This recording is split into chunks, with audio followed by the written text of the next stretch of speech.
بسم اللہ الرحمن الرحیم۔ صحیح بخاری حدیث نمبر 287۔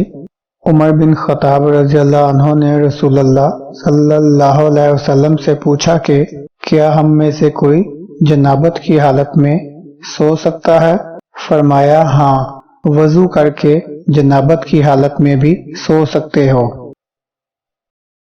اللهم صل على محمد وعلى آل محمد كما صليت على إبراهيم وعلى آل إبراهيم إنك حميد مجيد اللهم بارك على محمد وعلى آل محمد كما باركت على إبراهيم وعلى آل إبراهيم إنك حميد مجيد